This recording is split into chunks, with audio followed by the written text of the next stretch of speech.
Hey everybody, how's it going? Just got back from doing some falling and I got the shop nice and warm here. I lit a fire before I left this morning and I decided today's the day. Let's dig into this echo. Let's port this power saw together on film, start to finish. I am going to do a basic, whatever you want to call it, a woods port. Let's turn this thing up enough that we get good performance out of it, but let's do it in a way that's safe for you guys and will create a reliable, just a good work saw. We're going to tear this down. We're going to take the base gasket out. We're going to retime it. We're going to make this a multi-stage video series, okay? Just like the cutaways, I got more cutaway videos planned. Let's do this like we did with the cutaway. I get emails every day, you guys want to port your power saws. It's hard for me to convey my knowledge in written form. It takes too long and words can be misconstrued. So let's do it on film. I'm going to show you guys a basic port job that you can do on any saw and not get yourself into trouble. The biggest thing for me, guys, when I'm porting on film is not getting you guys into trouble.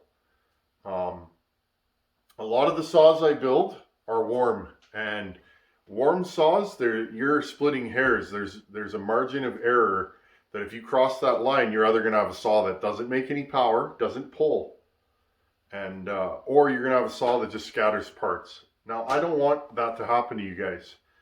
So let's do a basic port job on this start to finish. I will show you the tools I use. I ain't fancy. I do things with a Dremel, guys. If you have a Dremel, you can port power saws. That's all I have. I don't have a Fordham. I don't have a right angle tool. And I still port power saws. So, without further ado, let's dig into this thing and see what we got. Okay, I took the top cover off. Let's start ripping this power saw down. So, first thing I do, guys, if I can run the saw, I run it. I want to see, just making sure we got everything in frame here. Here, let's move you guys back a little bit.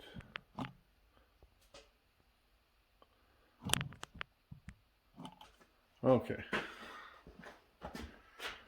Okay, the first thing I do, and this is step by step, how I do it.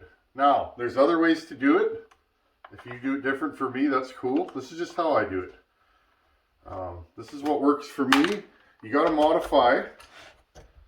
The stuff you learn, guys, you got to modify it to work for you. Not everybody ports the same way, and that's okay with me. I've taken different things that I've learned from different people and made it work for me. Okay, so I've run this saw. My first thoughts: it needs more RPM and it needs more grunt. This thing doesn't hit, and by hit I mean it doesn't. A good saw to me, when it's ported, the more you load it, the more it yells back at you and says, oh yeah, this is what I got. Well, this thing, you could stall the chain easily. You got to gingerly feed it. And that's just, I just think it could be better, guys. It's a good saw. Don't get me wrong. If this is the only saw you had, and I've said this before and I'll say it again, if this is the only saw you had, you'd be fine. I'm just going to grab the bin here. I forgot to put a couple screws in, guys, the other day. And I found them in this here bin. Okay, so make sure we put the screws together. So, screwdriver. I should pre-lay out my tools, which I never seem to do. Right here. Let's see how messy we can make the bench again. These are out. So this saw just needs more horsepower and it needs more torque. It makes good torque, but I wouldn't say this is the match of a 266, guys. Even though it's the same bore and stroke as a 266. 34 millimeter stroke, 50 millimeter bore, something like that. So same as a 266, 268. A think that's what it is. Don't quote me on that. It's just not quite there for me. It could use a little more oomph. So we opened up the muffler. That helped a lot. A lot of those old 266s out of the box are stronger because the muffler's not all plugged up. So we opened up the muffler on this. Oh, I'm dropping stuff a lot today, guys.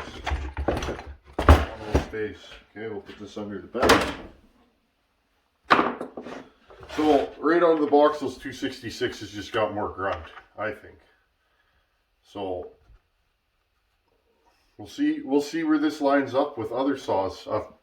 I've ported a lot of 65cc class saws, I'll say. So the leader in all of them is my 365 special. Now the reason why is that thing, the transfers are just physically bigger, so I can physically move more air out of that saw no matter what, and it's a longer stroke and a smaller bore, so it makes more torque out of the box.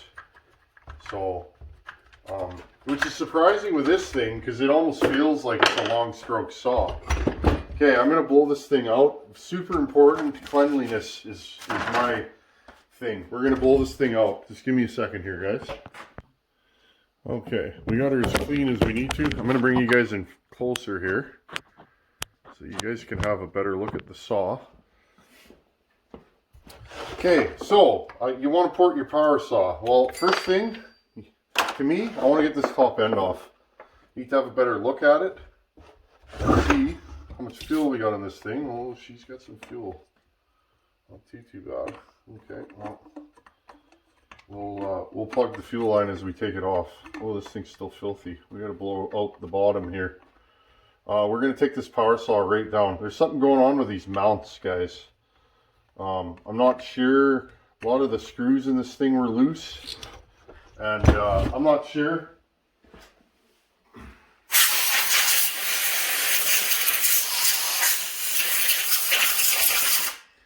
I would like to replace the mounts. I'm working on something for that.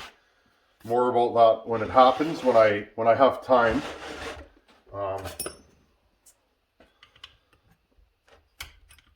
That's one hard thing. Yeah, see, the screw's falling out again. This might be stripped. We'll have to have a look at that.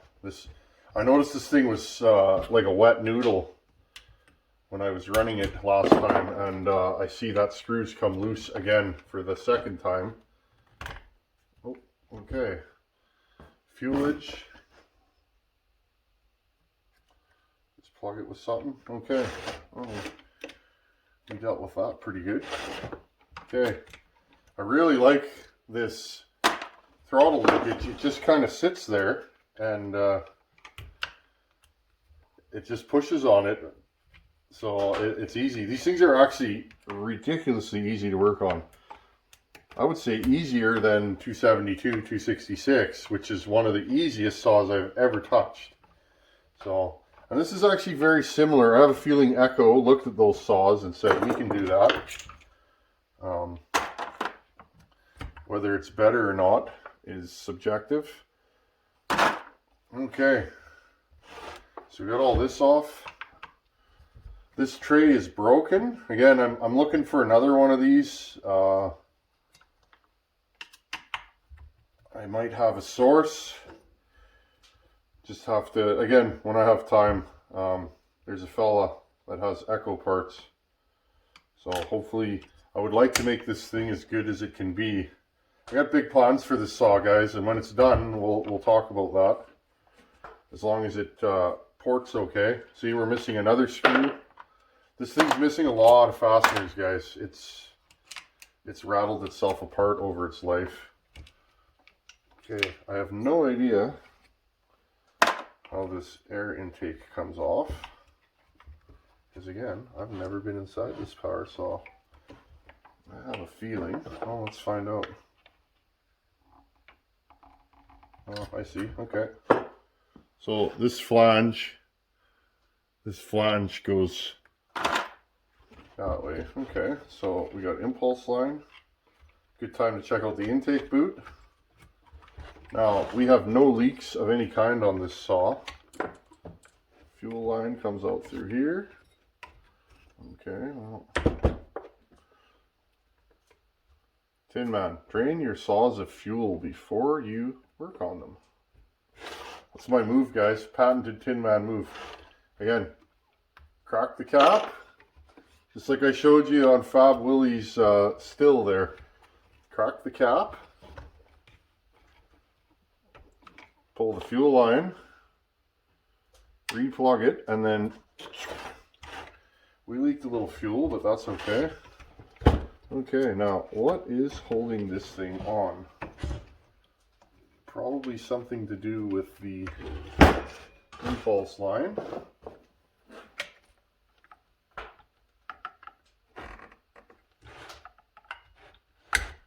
Okay, there's that. Always, weird, I don't know what's going on here, guys. Always, push your lines off, don't pull them, just push them. Okay, so that's screwed on. This isn't meant to be a nut and bolt tear down, but ooh, shame on you for being so tight. Shame. Wow.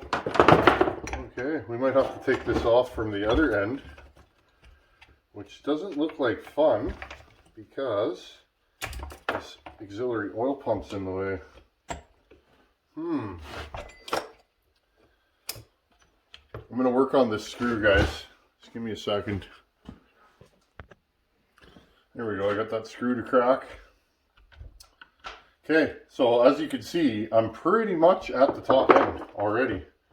You got one more line to pull. There you go. Now, this is completely broken off. There's your kill switch. I'm going to try and repair this, or I'm going to try and get a new one of these pans that are here. I'm going to put this screw back in the coil. I'm going to tear this saw right down. But for right now, let's concentrate on taking the top end off. So again, we're going to pull our muffler. I don't know what this piston is going to look like, guys. I've only had a slight peek, what I could see. So I figured we might as well tear this thing down and see what we got.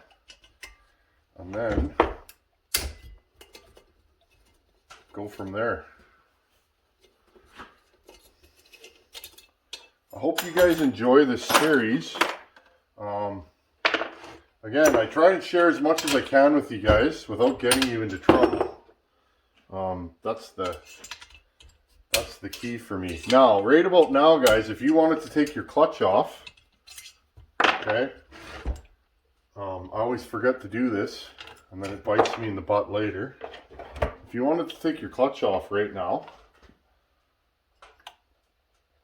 put a piece of rope in there. This is how I do it. Pack her with rope, make sure she doesn't go through the exhaust port. Put the piston at top dead center. And then, I don't know how easily this is going to come off, but I'd like to take this clutch off because I need to lubricate this bearing. It's noisy. Give me a second. Okay guys, put your piece of rope in here, put it at top dead center, and reef down. Now, a lot of times these can be super tight. You might have to whack it with a mallet or use an impact gun.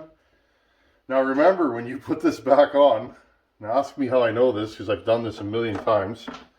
When you put this back on, you make darn sure that it's tight before you fire up the saw, or you'll have a clutch go zinging across.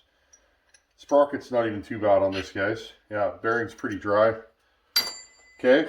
So you make sure that you tighten this. Now, how do you tighten it? Left hand is tightened, right hand is loosened because these are reverse thread. You put the chain brake on when you fire the saw, blip the throttle 3 or 4 times, and that'll tighten the clutch for you. So yeah, that screw for this AV mount is completely detached. So we'll have to dig further into that. We might as well take this whole bottom end apart and examine these mounts. Porting old saws, make sure they're in good shape before you send them out. Yeah, it takes a lot of time, but I mean, I don't know.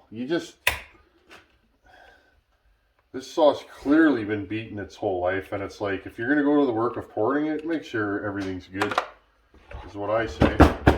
Now, this appears to have both spring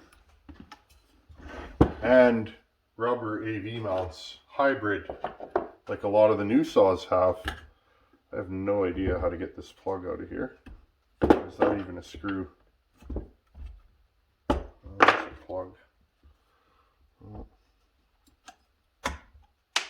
Nice catch. Okay, guys. Yeah, we got a screw here.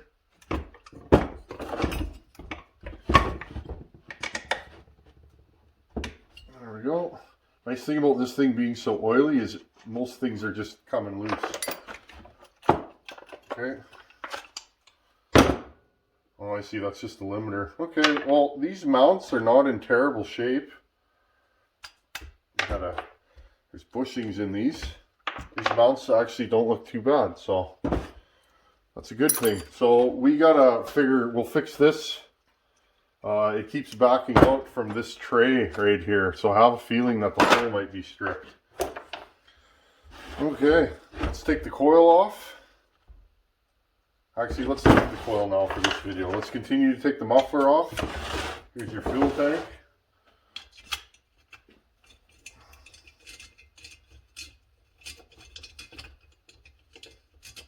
Not too many parts to disassemble this saw, that's for sure.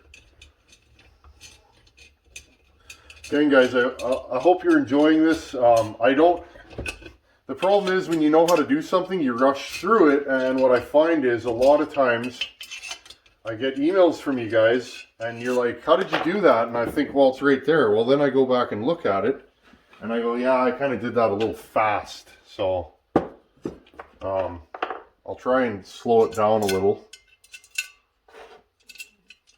Okay. Here's our exhaust, looks fine. I see a little scuff on the ring, but other than that, we know this thing makes huge compression. I'm sure it's eaten a ton of fines in its life. We're going to pull the intake off. Oh, ho, ho, ho. Wow. Wow, guys. Wow. Wow. Did I mention wow? Okay, we'll take that off after. I might have to get biblical with it. Now these are... Oh. I just broke that. That's terrible, guys. That's my favorite one. Okay, well, we might have to do this another day because that's the only one of those that I have. And I literally twisted so hard, I shattered the T portion off of it. Give me a second here, guys. Okay, guys, let's kick it old school. Note to self, go and buy new T-handles. Man, I've had those things for years. Never, always wondered when they're going to break because I do beat on them from time to time. Okay, so you don't have your T-handles, well then use an Allen key. That's what I'm going to do today. We're slumming it here, guys. This is a real turd build. We don't even have T-handles. Whatever, use what you got is what I say. As long as the saw runs, what's the difference? Especially if you're doing it for yourself. And this is for me, so.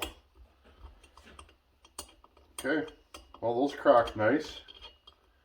Might as well see if we can get that intake off before we get too far ahead of ourselves, because we're going to have to take this intake off to grind on it, right? So we're going to add some intake timing to this, some exhaust timing, and maybe just smooth the transfers over just a hair. And you'll see, she'll run, I guarantee it, if the top end's good. Again, we don't know.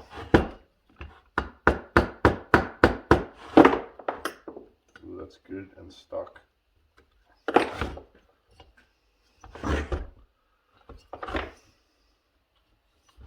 Just looking for a lip that I can...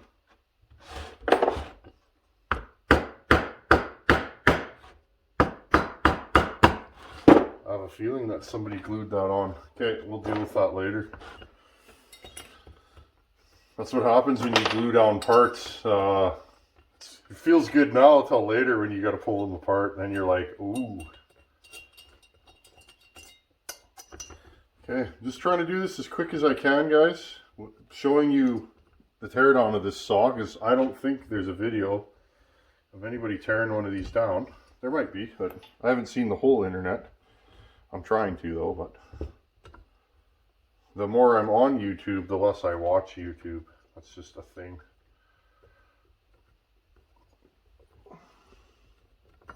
Having too much fun making videos for you guys. How many more screws we got here? One more. I'm really curious. This will be my first echo that I've ported. Period, dot, dot, first echo. This one I've been inside one, but never ported one. Okay. Now the beauty of this, guys, is we wrote down our timing numbers. Remember when we originally timed this saw? That's why I say write everything down.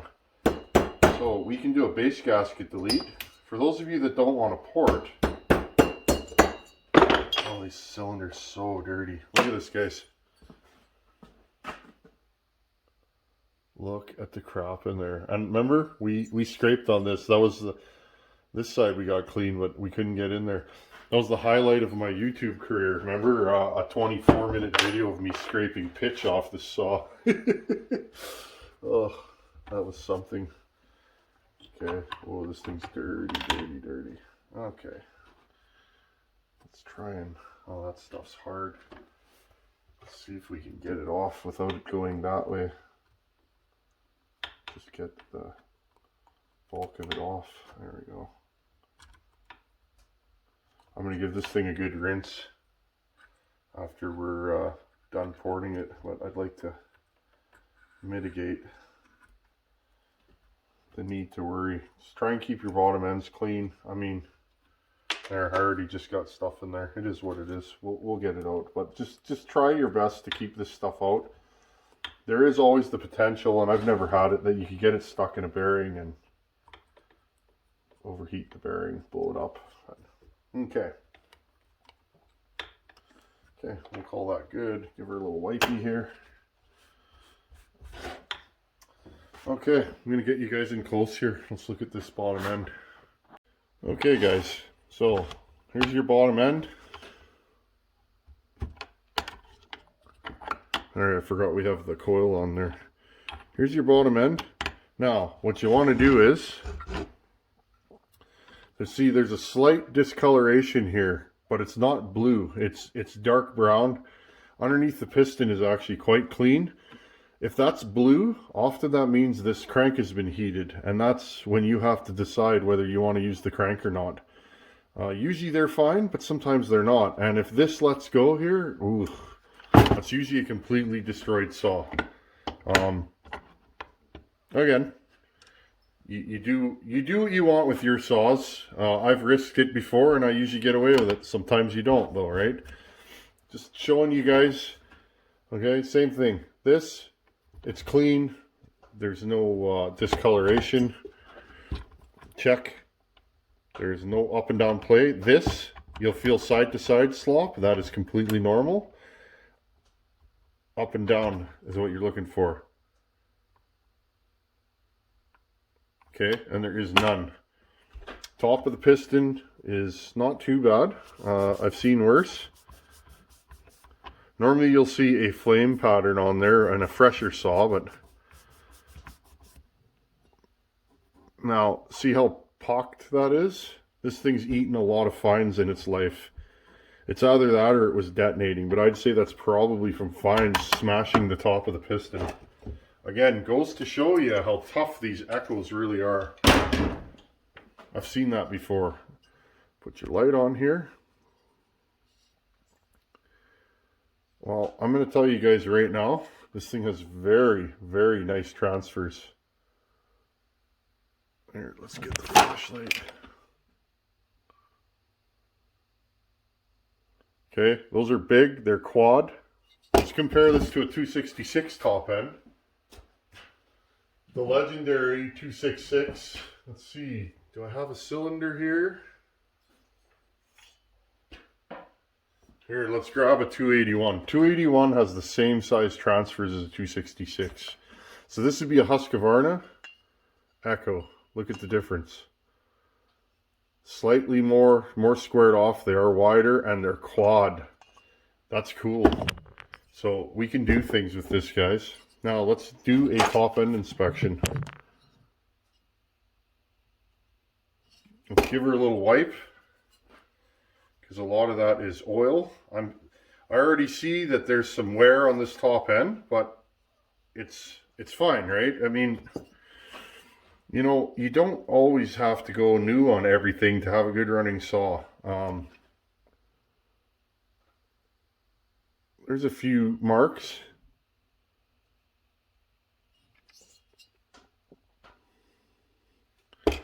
Now, those marks on the side, I can't feel them. I can only see them.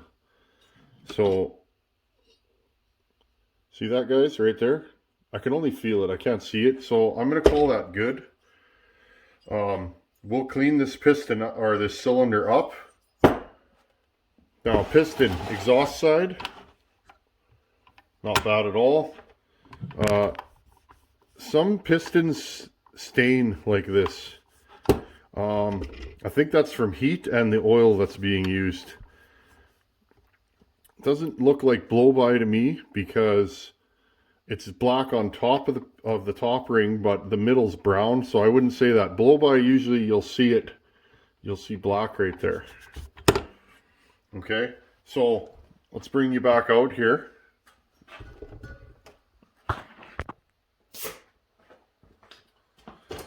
Okay, guys, so the first thing I'm going to do to this power saw is I'm going to take the base gasket out,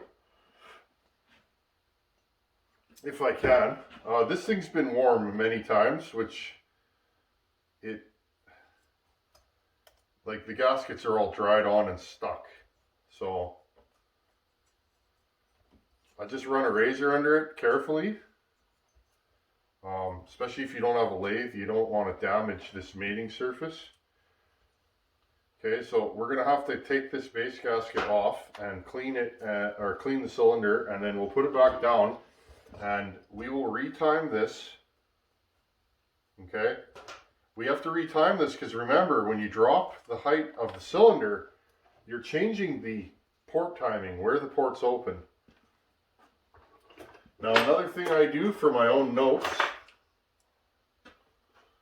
it's good to know how many degrees of timing you get in how many thousandths of port timing. Do you guys get what I'm saying? Like, if your piston stroke is 34 mil, how many degrees do you get for, say, 25 thousandths? I like to write that down. It makes porting easier because you can mark 25 thousandths up and know that's 2 degrees on your port timing.